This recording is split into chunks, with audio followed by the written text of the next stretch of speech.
The Highwayman by Alfred Noyes. Part 1. The wind was a torrent of darkness among the gusty trees. The moon was a ghostly galleon tossed upon cloudy seas. The road was a ribbon of moonlight over the purple moor, and the highwayman came riding, riding, riding. The highwayman came riding up to the old inn door. He'd a French cocked hat on his forehead, a bunch of lace at his chin, a coat of the claret velvet, and breeches of brown doeskin. They fitted with never a wrinkle, his boots are up to the thigh, and he rode with a jewelled twinkle, his pistol butts a twinkle, his rapier hilt a twinkle, under the jewelled sky.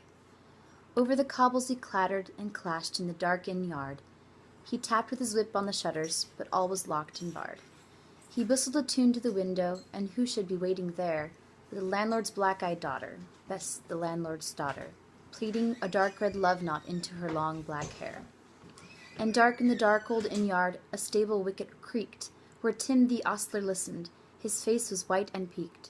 His eyes were hollows of madness, his hair like mouldy hay. But he loved the landlord's daughter, the landlord's red-lipped daughter. Dumb as a dog he listened, and he heard the robber say, "One kiss, my bonny sweetheart, I'm after a prize tonight, but I shall be back with the yellow gold before the morning light. Yet if they press me sharply and harry me through the day, then look for me by moonlight, watch for me by moonlight. I'll come to thee by moonlight, though hell should bar the way."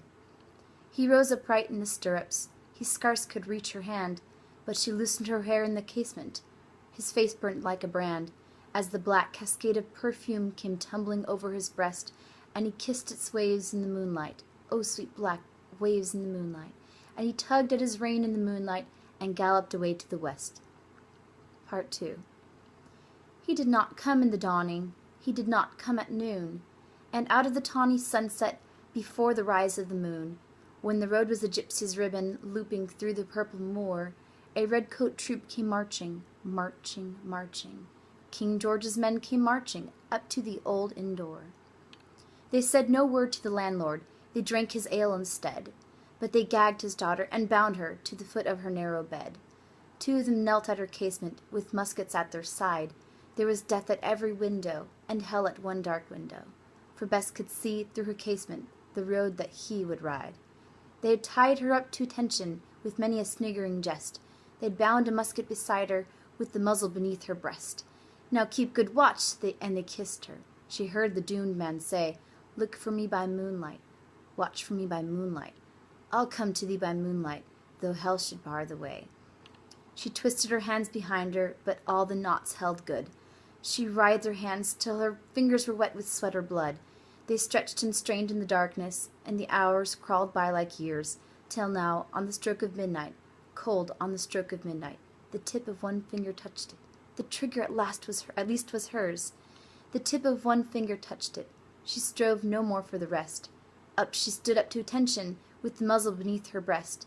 She would not risk their hearing. She would not strive again, for the road lay bare in the moonlight, blank and bare in the moonlight, and the blood of her veins in the moonlight throbbed to her love's refrain. Tlot, tlot, tlot, tlot, had they heard it? The horse hoofs ringing clear, tlot, tlot, tlot, tlot, in the distance. Were they deaf that they did not hear? Down the ribbon of moonlight, over the brow of the hill, the highwayman came riding, riding, riding. The redcoats looked to their priming. She stood up straight and still. Tlot, tlot, in the frosty silence, tlot, tlot, in the echoing night. Near her he came and nearer. Her face was like a light. Her eyes grew wide for a moment. She drew one last deep breath. Then her finger moved in the moonlight. Her musket shattered the moonlight, shattered her breast in the moonlight, and warned him with her death. He turned. He spurred to the west. He did not know who stood, bowed with her head o'er the musket, drenched with her own blood. Not till the dawn he heard it, and his face grew grey to hear how Bess, the landlord's daughter, the landlord's black-eyed daughter, had watched for her love in the moonlight, and died in the darkness there. Back he spurred like a madman, shouting a curse to the sky, with the white road smoking behind him and his rapier brandished high. Blood-red were his spurs in the golden noon, wine-red was his velvet coat, when they shot him down on the highway, down like a dog on the highway, and he lay in his blood on the highway with a bunch of lace at his throat. And still of a winter's night they say, when the wind is in the trees, when the moon is a ghostly galleon tossed upon cloudy seas, when the road is a ribbon of moonlight over the purple moor, a highwayman comes riding, riding, riding. A highwayman comes riding up to the old inn door. Over the cobbles he clatters and clangs in the darkened yard. He taps with his whip on the shutters, but all is locked and barred. He whistles a tune to the window, and who should be waiting there but the landlord's black-eyed daughter, Bess, the landlord's daughter, plaiting a dark red love knot into her long black hair.